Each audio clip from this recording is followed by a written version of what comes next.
Well, Sam, at least we got tougher. Yes, we did.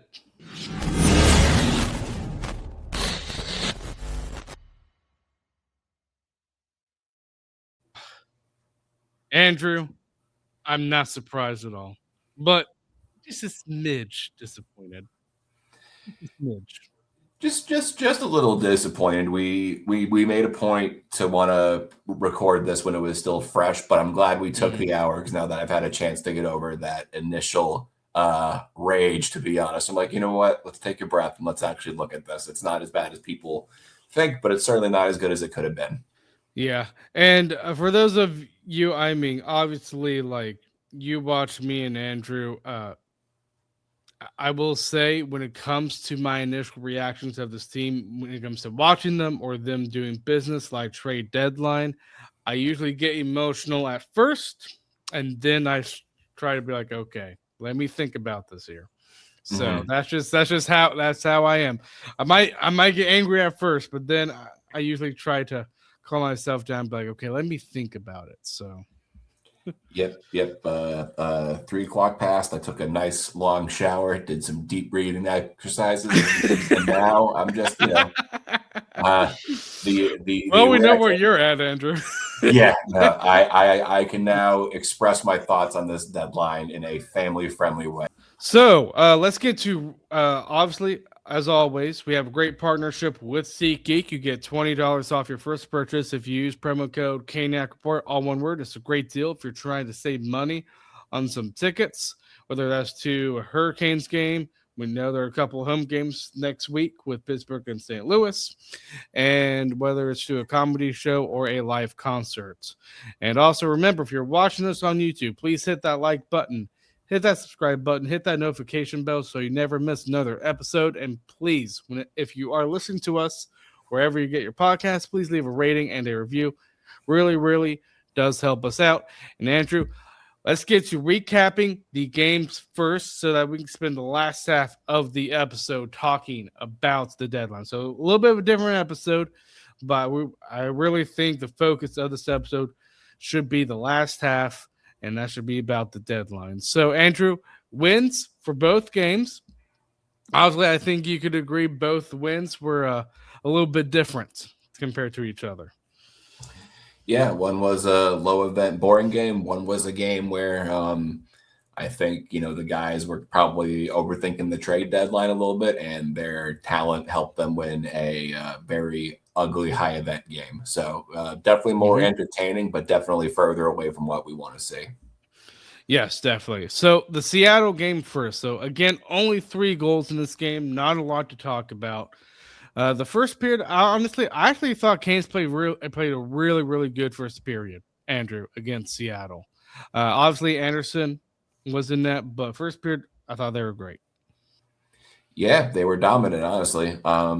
Kind of a trend these last handful of games where, they come out guns a-blazing, have a dominant first period, but, the kind of continuing concerning trend here is that you need to be leaving those periods up more than just one goal. Yep. I say so. I have other Hurricane friends, and we kind of have a running joke being like, needed more out of that period. Oh yeah. That's this year's Canes kind of summed up, isn't it? They get off to a hot start, and hopefully they don't go up by more than 2, because then we know it's going to happen. Oh yes, definitely. But all the scoring happened in the second period, Andrew. You have Capo Caco scoring for Seattle. You have Ben Myers scoring that made it 2-0. And apparently it was 3-0 at one point, but it was clear it was offside. So thankfully we challenged it and we won it. And then you have Ehlers. I mean, these past 2 games has been Ehlers just showing how fantastic he is. And you had Ehlers scoring the only goal for Carolina. I mean, I think if you look at this game at the grand scheme of things, Andrew, like Hurricanes losing their first regulation game in 13 games, I'm not going to bark on the Canes too much on this one. No, they're. I think both these games, big picture, there's not a whole lot to nitpick or take away from. They got 2 Well, they got 4 points on the road, and and you'll take that even in regular circumstances. But just considering the cloud of what if that's been over this team's head, I'm just happy they got 4 points, and then moving forward, we'll be a little bit more nitpicky about stuff as they ramp up for the playoffs. But it is what it is. The good teams find a way to get it done, and that's what the Canes did. Yes, they did. How did you think Anderson did on those 2 goals? I don't think the D did him any favors, but you needed him to at least get one of those. I think overall we've seen Freddie show signs of life, maybe not in a way that makes us comfortable with him being the number one again, but in enough that I expect him and Bussy probably to go 50-50 the rest of the way, and then whoever's the hot hand's going to get game one. Maybe not the exciting, flashy answer that some Canes fans wanted, but I think that's what we're looking at right now. Yeah, I would say the second goal bothered me a little bit more. The first goal, I think that was honestly a little bit more on Nikishin with the bad play there. Honestly, listen, I realize he's a rookie. I have not been impressed with Nikishin as of late. But again, hopefully it's just him being a rookie and he can get out of it. But it's that second goal that bothered me with Anderson. Yeah, I think you can give blame equally to Nikishin and Freddie. Freddie should have been in better position, but you also don't expect a big, strong guy like Nikishin to just get kind of bulldozed the way that he did. Yeah, he did. I'm not trying to use this as an excuse. They're all paid a lot of money to be able to tune out the noise. But if there's anybody on this team, maybe aside from KK, who, if he's on the internet at all, has been seeing his name floating around in every other trade rumor, and it's hard for us to fully put ourselves in his shoes. He's still very much a kid, people in their 20s don't think that 24 is a kid. I can say at 35, yes, it is. He's in a different country, still learning the language, and then now there's rumors circulating around that as soon as he's starting to get comfortable, he might be getting shipped off elsewhere. So there's no doubt that has a factor in it. But that being said, the last, we'll call it 4 to 5 games, yeah, he's taken a noticeable step back. But let's see what happens now that he can take a breath. He's likely here to stay. I wouldn't be surprised if maybe just the kind of calm down the noise, we hear something about a extension over the next few days. That's not based on any information. That's just if I'm Tulski and I want to throw the fan base a bone after an underwhelming trade deadline, that might be something that I do. Yeah, I would think it'd probably be a bridge deal with Nikishin, just because he hasn't. And again, you have to remember, he is a rookie in this league, but I mean, we've seen glimpses of it, but it's not enough to where we should give him a huge Keandre Miller type of contract. I think a bridge deal will benefit both sides. Yeah, I agree. I mean, even with Keandre, that's a bit of a gamble contract too, in that you're thinking that he's going to come into the system and look better, which for my money, as of late, he absolutely has. He has I do too. He's been great. I would love to see more offensively out of Keandre, but just how much reach he has on the defensive end, he's looked excellent. Now, if Nikishin, he is a rookie, but he's 24. So, on the flip side to me just calling him a kid, there is a point usually in that 24 to 26, 27 age gap where it's like, okay, this is what you're going to be. This is your peak. There's exceptions to that rule, but there's a real chance that Nikishin is just a high ceiling third pair defender who can occasionally chip in with offense and a big hit. You still want to keep a guy like that around. But, if you offer him a big 8-year deal now, you might be looking 2 years from now and kicking yourself. So, yeah, I think you're right. 2 years, maybe three to 4 million. It's still life-changing money. And then it puts both the Canes and Nikishin in a position that they can circle back in 2 years and actually kind of give him a contract based on what his long-term NHL career should be. Yes, completely agree. And then Ehlers, you can tell he kind of was able to catch. He was kind of able to catch Seattle kind of napping on a play. With a bit of a mistake there, I think, from Vince Dunn. and Ehlers, he scores. That's a great goal. But ultimately, Canes losing regulation. Not going to harp on this Canes team too much because of how well they've been playing. But let's go ahead and go to the Vancouver game. And through this game, we already said this was a bit of a messy win right here. And again, first period was great, but we were all frustrated coming out of that first period. Now, obviously, Carolina was on the power play, and Svechnikov was able to score. So Svechnikov still, I mean, even with him not scoring, Andrew, we know he has really turned this game up to another level. You love seeing that from Svech. Yeah, and if anything, I think it might be fair to say that the performance from Svech and Ehlers has a lot to do with how quiet today was. But Svech, it's been a big enough sample size, and especially because he's done this in the past, just not for as prolonged of a period of time, and usually not on the top line. Now all that's clicking. So yeah, Svech right now is the biggest X factor on this team, in my opinion. Oh, yes, I completely agree. You got an assist from Jarvis and Ghost. And then, again, Canes were just dominating the shots. But you could tell later in that first period, Andrew, Vancouver started to get some momentum. And this was when you have Marco Rossi scoring and Philip Hronek scoring. Now, the Rossi goal, I don't really blame that on Bussy.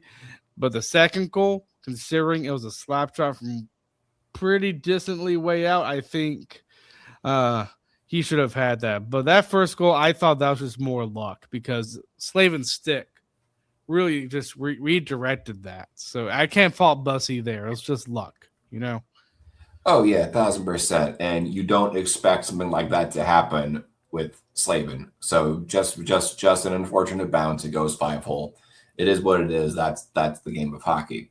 That second goal, where if it's the one I'm remembering correctly, that's where they go behind the net and Bussy just, I don't know if he's trying to break up a pass or maybe just, alter wraparound, but absolutely swings his stick completely out of the crease. And now he's down on his knees.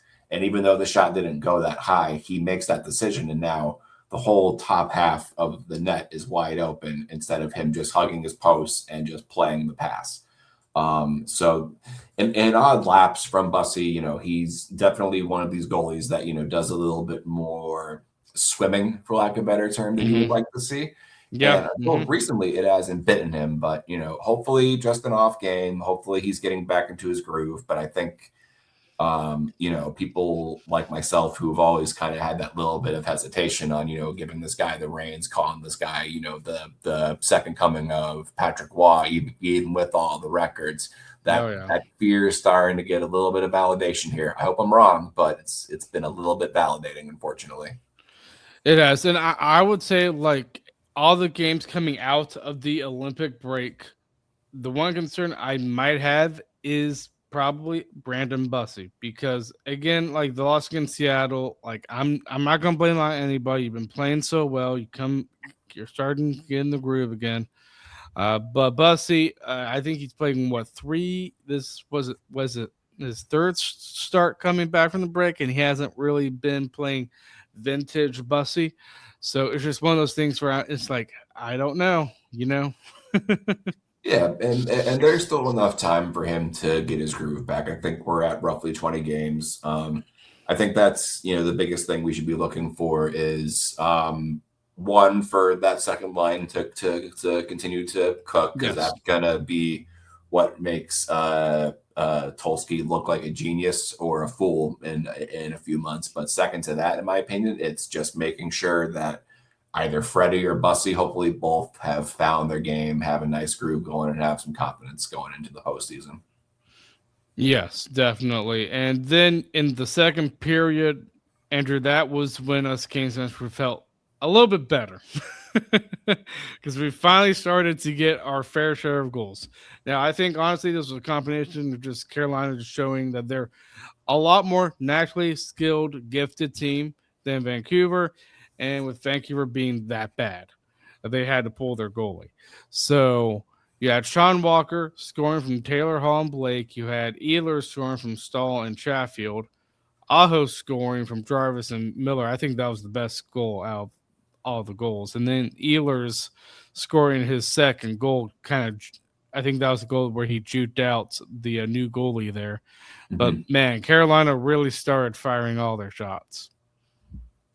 Yeah, the second period looked like how you would hope the whole game would look, just given where the two teams are in the standings. But I mean, it's human nature a bit, I think, to say to yourself, this is the last place team and kind of come out a little flat. I know, even from, playing high school ball that like that happened to teams I was on where we knew, we should win this game. And therefore you have to have a little bit of that, like, like this team's actually trying. Now you factor that into the fact that even though Vancouver's at the bottom of the league, that's still, a top to bottom, top 1% in the world talented team.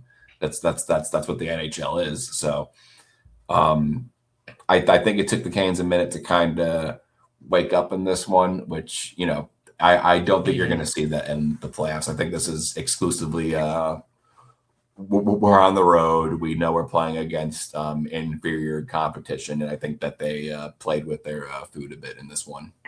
Yes, they did, and obviously there was a little bit of scare because Vancouver they really weren't going away. Carolina got into some penalty trouble, obviously, and that's how Brock Besser scored on the power play. Nothing Bussy could have done there because No, it was 5-on-3. Like you got to score on those 5-on-3s. Doesn't matter. If I was a Vancouver fan or any fan that had a 5-on-3 chance, you got to score. You just have to. But the fourth goal by Vancouver, that was by Niels Hoglander.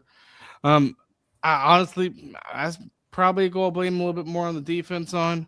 But fortunately, Ehlers, he gets the hat trick with the empty net goal, Andrew, and that's his second hat trick this season. And Ehlers, he's done great ever since that little start there for us. yeah, he's been just a perfect fit, and I'm really excited that we have this guy locked up for the foreseeable future. I Yep. think he's a perfect Kane. He is. I think he's the best skater out of everybody on the team. I think. Could be. I don't think you could argue that he's not top three. I could think of a few guys I might at least say put him on the line and let's race, but not many. Yeah, I think it's probably him, Chatfield, and maybe I don't know, maybe Stankoven because Stankoven's a really good skater too. So I mean, I think we got to factor Jarvis in too because I and mean, Jarvis, yeah, mm-hmm. yeah, because that's a key to kind of the reckless abandon that he plays with is his ability to beat defensemen to the point. It's just a matter of him being a bit of a smaller guy that when they catch up to him, they're able to send him flying into the boards, unfortunately. Yes, very, very true. So that's it for recapping the two games. The win against Vancouver and then the loss against Seattle. Andrew, let's get to a sponsor and then we will talk about the trades for the trade deadline. DraftKings Sportsbook, an official sports betting partner of the NHL, is built for the fastest game on ice. With player props and live betting, every shift, every shot, every save gives you options to get in on the game with DraftKings Sportsbook. New customers, bet just $5, and if your bet wins, you'll get $300 in bonus bets instantly. Download the DraftKings Sportsbook app and use code THPN. That's code THPN to turn $5 into $300 in bonus bets if your bet wins. In partnership with DraftKings, the crown is yours. Gambling problem? Call 1-800-GAMBLER. In New York, call 8778-HOPE-NY or text HOPE-NY. Connecticut, call 888-789-7777 or visit ccpg.org. On behalf of Blue Hill Casino in Kansas, wager tax pass-through may apply in Illinois. 21 plus in most states. Void in Ontario. Restrictions apply. Bet must win to receive bonus bets which expire in 7 days. Minimum odds required. For additional terms and responsible gaming resources, see dkng.co/audio. Limited time offer. Copyright 2026. NHL. All rights reserved. All righty. So the trade deadline. So I do want to talk about first just a few big trades happened around the league, and then we'll get to talking about the Hurricane side of things when it comes to the trade deadline. Um, I'm not going to talk about every trade because we'd be here for 2 hours, but I want to talk about like the big ones here. And obviously, since our last episode, there is one I do want to talk about definitely, and that is Calgary trading Mackenzie Weegar to Utah. That was a big trade. I will admit. I mean, Weegar, Andrew. I mean, we kind of knew that his name was out there, but we didn't know he was going to get traded. Ultimately, he gets traded to Utah. Yeah, a little surprising. Calgary in general, how much business they did and keeping their more talented players out west. But that being said, Utah, they're I don't know if they're going to make a whole lot of noise this year, but they're set up to be very dangerous for the next few years here, and I like what that team's doing a lot. Oh yes, I am too. And Calgary, obviously, they're trying to go on a bit of a retool or rebuild, however you want to call it. They get Olimata, Castanega. I'm sure he's a prospect, and 3 second-round picks. So obviously, this is not Calgary's year, and they get some draft capital back in that deal. The next trade. Ashley, is there anything more you want to say about that trade, Andrew? Nope, I think it's a good bit of business for both teams. Again, I'm just kind of surprised because, say Calgary is able to get this thing turned around by next year. I doubt it, but let's say they do. They're going to be looking at this deadline and going, maybe we should have sent these guys out east. Oh, yes. The next trade I kind of want to talk about, and I wouldn't say this, I mean, this was somewhat of a big trade, but to me, this was a trade that I would say, looking back on this whole saga of the trade deadline. I mean, this happened yesterday, but I really feel like this set the market for centers, Andrew, and that was when Nick Raw got traded from Toronto to Colorado, and Toronto. I mean, they get a 2027 first round pick and a 2026 fifth round pick. So, Andrew, what do you think about that trade? I think in a vacuum it doesn't make a whole lot of sense. A first round pick for Wah. Granted, I think Toronto did the smart thing and asked for next year's. I'm not even sure if Colorado even has this upcoming draft first round pick, but I think getting it next year, you never know. Maybe if Colorado wins the cup, they have a bit of a hang over next year. So smart from Toronto's standpoint. From Colorado's standpoint, as much as on paper it looks like an overpay, they really didn't need to do a whole lot. They did do a bigger move, which we will get to. But I think setting the market that high definitely played into the overpay we saw some teams doing, and maybe Tulski's lack of willingness to participate in those overpays. So when you look at it that way, I think it was kind of a two-pronged attack. They get some center depth, and they just absolutely disrupt the entire trade market. Oh, they really do. Again, that really got on my nerves because I do not think Raw is worth a first round pick. I'm not saying that he's a bad player. I mean, he was a former draft pick, but I just don't think he's not worth it to me. The next big trade is I'll just mention a couple. Bunting went to Dallas. Vogel went to Ottawa. Those are some minor trades. Connor Garland went to Columbus, Andrew. So we knew Columbus are in. Columbus is making a push, man. They're making a real push. And honestly, between just I have a lot of respect for that fan base for sticking it out. They came really close to having a miracle season last year in the wake of the Johnny Gaudreau tragedy. Mm-hmm. And I know he wasn't everybody's favorite, but I'll always root for Don Waddell and whatever he's doing. So hopefully Columbus can make a push, and hopefully we can sweep them in the first round. Oh yeah, same here.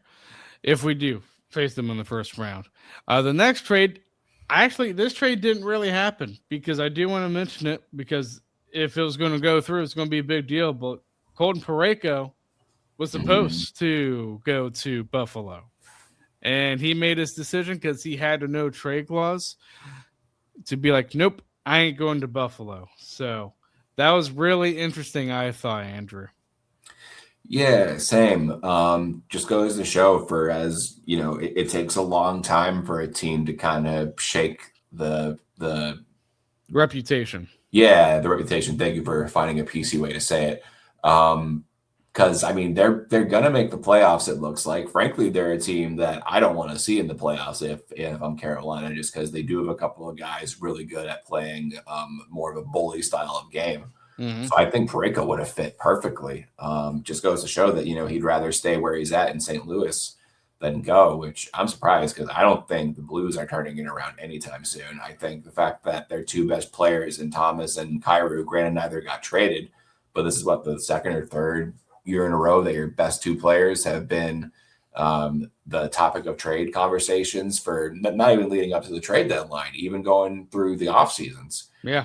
So it just seems like the vibes aren't great in St. Louis right now. So I was a little surprised by that. Even if it is Buffalo, that's a team that looks like they're finally on the rise, and how young and talented they are. They could finally be breaking through to be relevant for a long period of time here, and Preco would have only helped with that. Yep, definitely.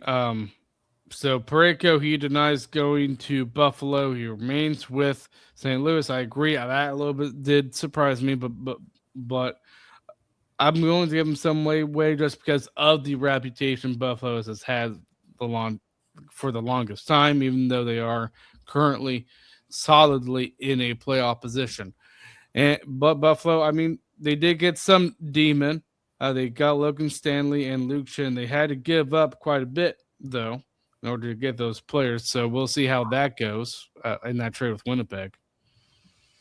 Yeah. All in all, if I'm a Buffalo fan, obviously the Pareko thing's got to sting, but you have to be looking at your team right now and just on cloud nine about where they're at. And I've never liked the Sabres, just going back to 06, but just Mm-hmm. such a long suffering but dedicated fan base. I think this is going to be the year, and I am as someone who's been there somewhat recently, I'm happy for them. Oh yeah, I am too.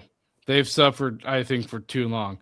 This trade, Andrew, honestly, to me, if I had to list the most surprising trade, this has to be it because I did not expect Andrew John Carlson to be Mm. traded from Washington. He went to Anaheim. Washington was able to get a first round pick and I believe a third round pick too in that trade. Yep, but first a conditional first round pick and a third. But I mean Washington. I mean they're kind of still right there in maybe making the playoffs, but ultimately they decided to sell. Again, I was surprised. Yes and no. I think the offer they got for an aging defenseman is fair. I think the Ducks are looking to, kind of solidify their chance to maybe make some noise this offseason. And with the Capitals, between what I'm guessing is Ovechkin's last year, because we know he wants to go back to Russia with some Mm-hmm. gas in the tank to play in his home country, which totally get that. I think even if they did make the playoffs, I don't think this team is as good as the team last year. And despite what all the knuckle draggers on different podcasts thought was going to happen, the Canes just absolutely destroyed them. And Oh it yes. it didn't matter how much Tom Wilson wanted to do stuff after the whistle. They were a inferior roster, and I think that team is only getting older. And in a world where feelings and doing the right thing doesn't matter, I think there's a real chance they might have been smart to trade Ovi to a contender for a first round pick. They're not going to do that because you want him to leave as only being a Capital. But Washington's in an interesting spot right now, man, where I think the bill is coming due. And, they've had some good runs. They have that one cup, but unless they're able to get some of these prospects going at a higher level, which they got guys like Protas who's really promising, but I think Washington might be coming up on their rebuild phase here. So I think this was the first step in them realizing that. Yeah, I do too. But when it comes to actual trade deadline day, Andrew, like obviously most of the day was quiet until around basically 3 p.m. when we started to see trades showing up. Mm-hmm. But like in terms of the actual trades, Andrew, like there just wasn't a lot of notable names being traded today. We saw a lot of rumors with Trocheck. Obviously, he stayed. Robert Thomas, he stayed. And I mean, a lot of these teams had high prices and they stood with it. Yeah, no kidding. Shout out to Molly Kaplan for playing with my emotions at 2:00. Yes. Yeah, she's great. I'm not trying to throw any shade there. She's one of the best reporters in the game right now. But yeah, I think there's just so many teams on the bubble who didn't want to commit to basically giving up, which on the one hand you get it, especially from teams like say a Columbus or what should be the Ducks, but that whole division is just awful this year. So they look better than they are as far as standings go. But there's teams who have, been looking to get over that hump and at least get back into the playoffs that are on the bubble. And those are the teams that in the past you've been able to make deals with. Pair that with, I think, Drury and Fitzgerald, the GMs from the Rangers and the Devils, I think they should be fired for how they handled this trade deadline. I get you could have gotten more for Trocheck, but you got to get at least something. He doesn't help you in a rebuild. Same with Dougie. I think even if the Canes got Dougie, it'd be more beneficial here than just kind of being just a huge cap burden on a team that is looking like they might need to just revamp everything they're doing, because as talented as the Devils are, this keeps happening where it's just the injuries there. The Devils, in my opinion, even though I think Jack Hughes is better than anybody on the Canes roster, the Devils are what people say the Canes are. And I've been saying that for a few years now in terms of being soft, all flash, no grit. I think the Devils are what people say the Canes are.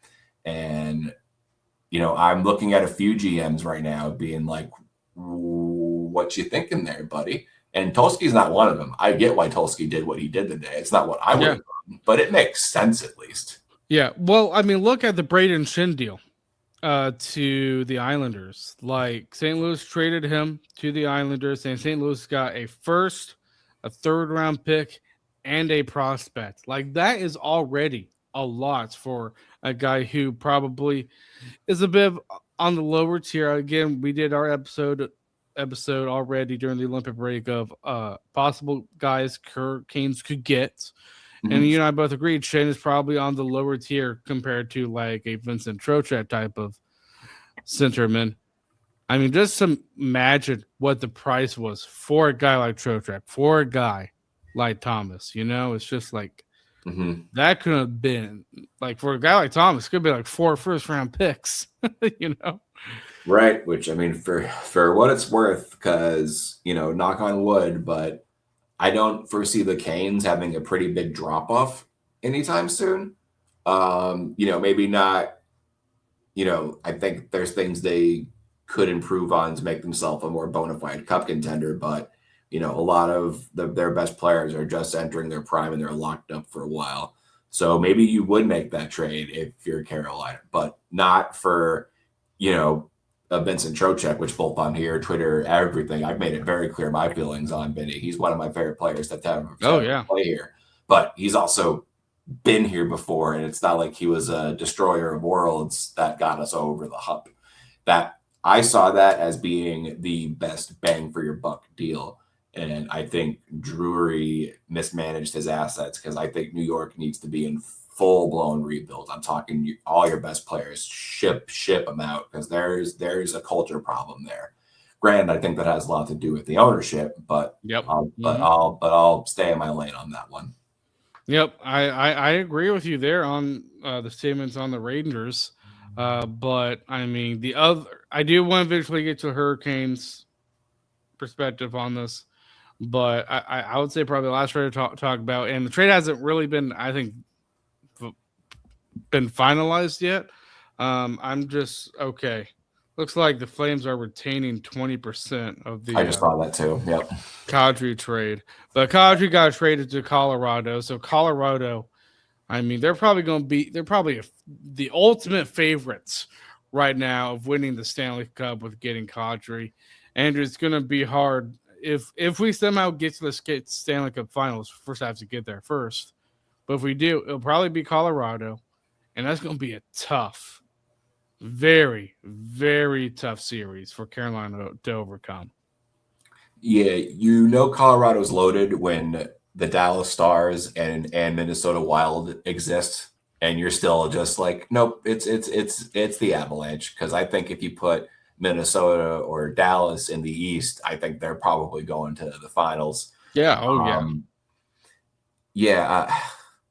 Calgary again, man. I get why they made all those trades. I think they got good returns for it. But if they're able to turn this around even remotely quickly, those trades are going to be ones where you look back at and be kind of like, wow, we really made our biggest adversaries stronger.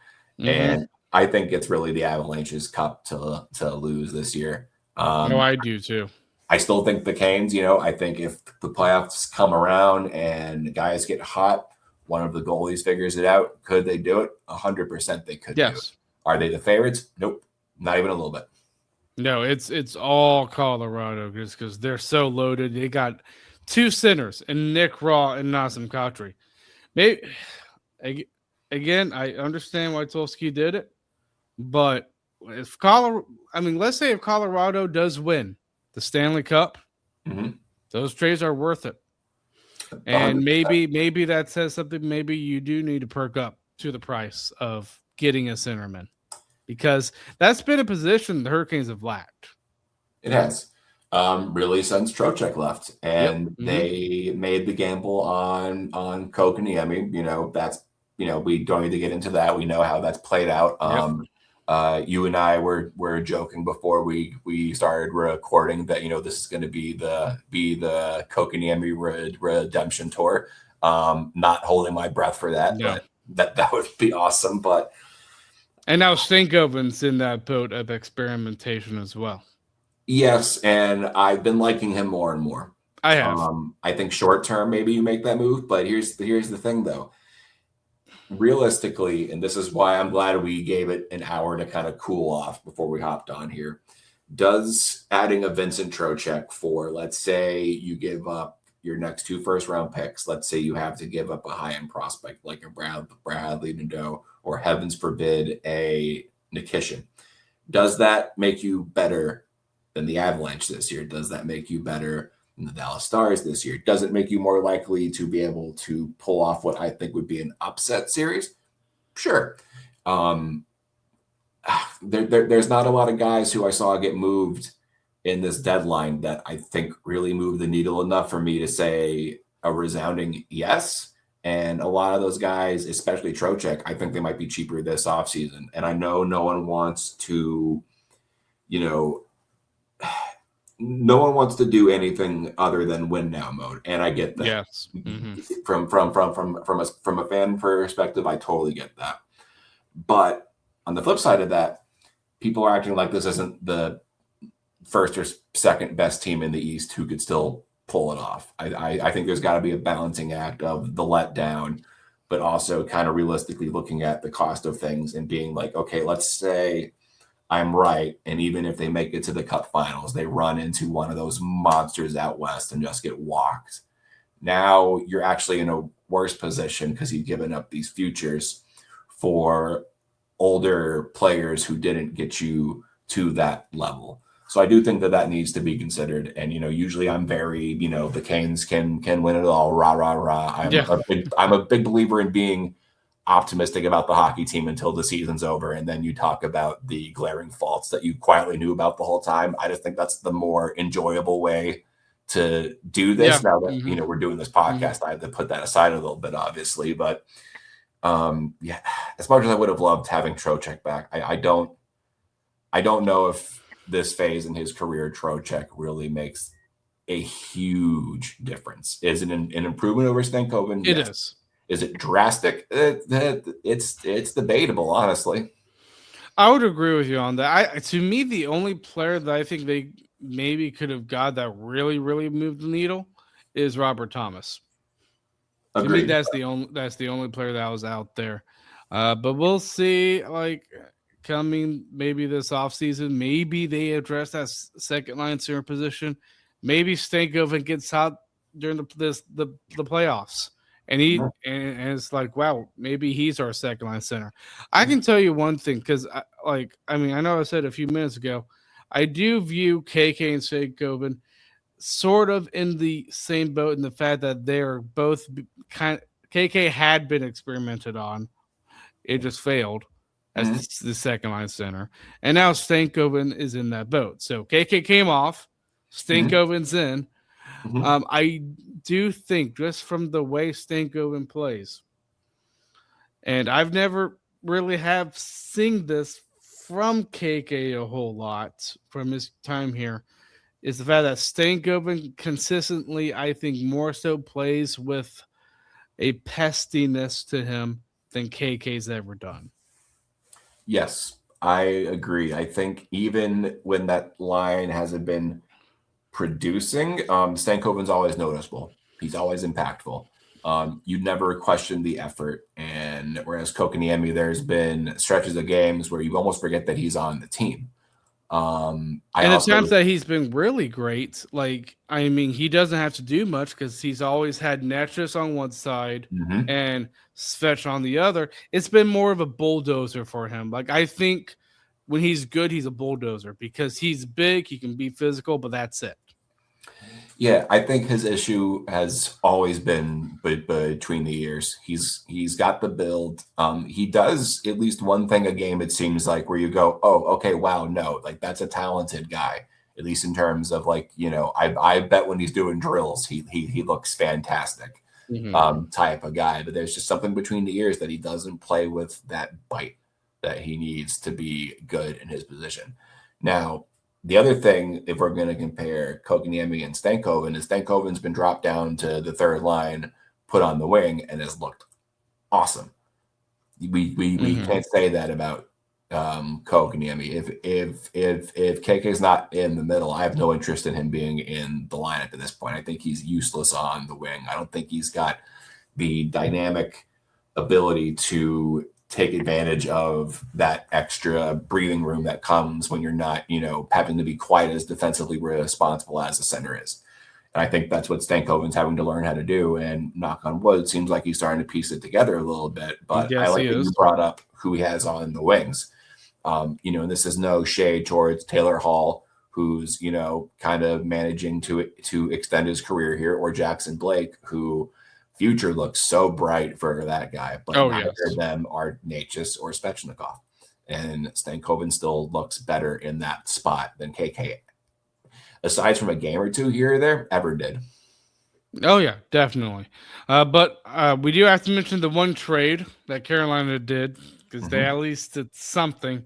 It's more like, I'm trying to bring up a good analogy here, but it's more like telling a student to finish an assignment, and he just makes one sentence, and that's it. Like, there, I did something. This type of trade kind of felt like that. I did something, But at the same time, I will admit, just looking at the trade on the surface, it was a 7th round pick. I'm fine with the trade. I like in a guy like Nick Deslaurier, right? Yep, Nick Deslaurier. Obviously, no offense from him, but all you're getting is an enforcer type of player. He hits, he fights, and you know what? I like it. Yeah, it's not the flashy movie we wanted to see, but let's be real. When the playoffs start, aside from wanting them to finish more, like the lack of pushback has been the biggest issue. Yes, it has. Hockey's interesting because I think hockey and football are the only two sports where a position can do the best of their abilities, meaning a quarterback and a goalie, and the rest of the team cannot hold up to their end of the deal, and it's still the quarterback and the goalie who get blamed. I think you can say that about the Canes, definitely, because in my opinion, goaltending has never been the issue. Could it have been better? Sure. I think Freddie has done more than enough in the past for this team if they could convert on chances to win the whole thing, quite frankly. Oh, yeah. But, short of being able to get somebody to add some offense, which, we are hopefully just seeing them fixing that in-house with, Svetch finally figuring it out, and then Ehlers just being a perfect fit. So now you move basically nothing to bring in one of the toughest guys in the league. Like, I saw it a bunch on Twitter because I'm sure, like most of you, I was just refreshing my Twitter every 10 seconds since I woke up this morning. The amount of people being like, who is this guy? I'm just kind of like, well, you should watch more hockey because this is one of the most feared dudes in the league and has been for a long time. So, maybe he's not an everyday player. Maybe he's, you go into game one and in game one, the other team decides, okay, we're not as talented as the Canes who are going to get chippy. And we say, you know what? Okay, fine. Jankowski, sit down. Enter the meanest dude in the league who's just going to find your best player and just run him. So if you're one of these fans which I've never fully agreed with this, but there's fans who I think act like, oh, well, if they just fought more, then you should be doing backflips right now because they got that for nothing. Yeah, exactly. They really did get it for nothing. And I think another thing, too, on the Philadelphia side of things, I think they kind of treated them and be like, listen, you're toward the end of your career. We want to get you to win the Stanley Cup. Carolina could possibly do that. So it was nice seeing that. And one thing I do want to mention, too, this is another trade that happened, but I thought this was a very classy move of Chicago trading Nick Foligno back to Minnesota. I thought that was pretty classy. Play with his brother. Yep. I agree. I really like how the Wild handle their they did great. Yeah, I'm in the West. That's who I'm rooting for because again, talk about dedicated fan bases. I don't know if you've ever looked into like the high school hockey tournaments in Minnesota. They're on a different level of just obsessed with that sport. So if there is a state that I would like to see win, other than of course the Carolinas, it's Minnesota all day. So that's who I'm rooting for out west. Yeah. Well, one of my friends is going to be moving up to Minnesota, and he's actually the former co-host. So bundle up, buddy. If you need some tips on handling the snow, I've learned a lot of lessons the hard way. Yep. Well, Andrew, trade deadline has passed, so now all we have is the remainder of the season and then playoffs. So playoff, obviously, we know Carolina, they're going to make the playoffs, but the real test is going to be the playoffs. Andrew, we'll see what they have done or not done. This trade deadline is going to hopefully pay dividends for them to win the Stanley Cup. Let's hope so. I know it's not the splash everybody wanted, but this team's in good shape. Even if this isn't the year, I think you do have to look around the league and ask if one trade was enough to make this the year. They're in good shape, man. No one's got to get fired. No one's got to be in the streets protesting about how this team's being run. Take a breath, take a nice long shower like I did. It's gonna be okay, y'all. At least it's not like the Dark Ages. Not even close. And they are better today than they were yesterday, just for bringing in some grit. So let's look forward to these next few weeks of really nitpicking what that second line looks like, because to me that's the biggest X factor right now is can they keep this going? Yes, exactly. Well, that is it for this episode of recapping the trade deadline, and we will see you guys next time.